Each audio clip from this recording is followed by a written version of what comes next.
La Villa La Susta dans laquelle on se trouve là a été terminée en 2006, c'est-à-dire il y a 10 ans. C'est une maison qui existait, qui a été agrandie. C'était un petit cabanon lyonnais pour les gens qui venaient ici au bord de mer. L'entrée de la maison se fait par un petit passage et du petit passage, on entre dans le grand espace.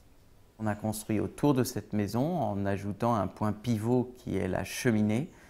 Et on a aussi également construit dessous, c'est-à-dire entre ce qui était le sol et le bas des pilotis. On n'est pas sur une architecture objet, donc sur une maison objet dont on pourrait faire le tour et dont on pourrait deviner mentalement ce qui s'y passe, mais au contraire sur une architecture mouvement, c'est-à-dire une architecture qui va nous surprendre à chaque fois qu'on va la découvrir. Et quand on voit l'entrée de la maison, on ne devine pas du tout qu'on va rentrer dans une maison aussi grande et aussi ouverte sur la nature. Cette architecture est vraiment quasi invisible depuis l'extérieur. Elle se fond complètement avec son contexte. On voit comment l'architecture a pu vieillir et je l'espère se bonifier. Donc on peut le voir par les sols, le bois qui a grisé.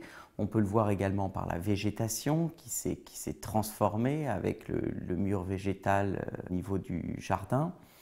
L'idée de base dans cette maison est de créer 3 environnements différents. Un environnement où on est dans les troncs, un environnement où on est dans la canopée et un environnement où on est au-dessus des arbres avec la vue dégagée sur la mer. Ça permet quoi d'avoir ces 3 environnements? Ça permet d'adapter l'utilisation de la maison selon les saisons, selon les heures de la journée, le climat et les envies. Tout ça est très flexible. Le salon est même différent en été, en hiver. On a un jeu de volets qui permet de partitionner l'espace de la terrasse de manière différente en fonction du climat et des envies. Et puis ce jeu va mélanger les divers plans, les plans qui vont séparer l'intérieur et l'extérieur avec les baies vitrées qu'on voit derrière nous, et puis le plan de passage de la lumière ou de protection du vent avec l'aide des volets. La maison s'ouvre complètement, donc c'est un mélange intérieur-extérieur avec des continuités au niveau du sol, continuité aussi au niveau du plafond. Concernant les matériaux, on a utilisé une charpente métallique qui permet de passer des sections plus fines et par-dessus du bac acier. Ça permet de créer une toiture terrasse accessible au-dessus qui est recouverte de pierre et qui s'ouvre vers la mer.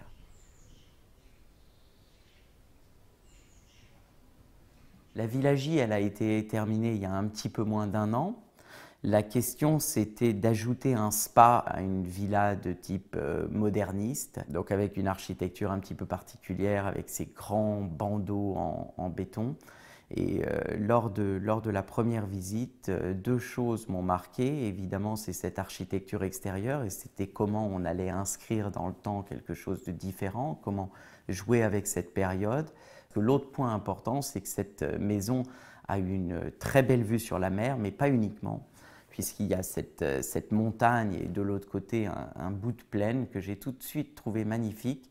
Et en fait, on a essayé d'ouvrir complètement son champ de paysage. Et donc le fait de mettre cet auvent en pointe, en fait, c'est aussi une invitation à regarder le paysage, pas uniquement du côté de la mer, mais également à l'ouest vers cette plaine. À l'intérieur, on va trouver donc un jeu de baies vitrées avec des ouvertures d'angle. Alors ce qui est intéressant, c'est que on peut le voir qu'à l'époque de la Villa La Susta, ce n'était pas possible de faire ça, mais les techniques ont énormément évolué en 10 ans. Et donc ces baies vitrées s'ouvrent complètement, à galandage également, donc elles rentrent dans les murs.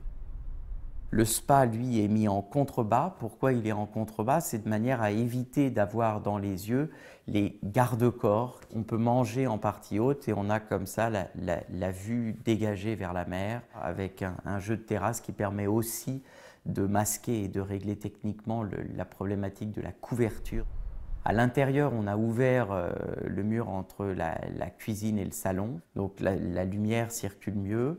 La végétation, donc des arbres ont été plantés, un grenadier, des jasmins, et donc tout ça va s'accaparer l'architecture et va pouvoir vraiment l'incorporer beaucoup mieux dans le paysage.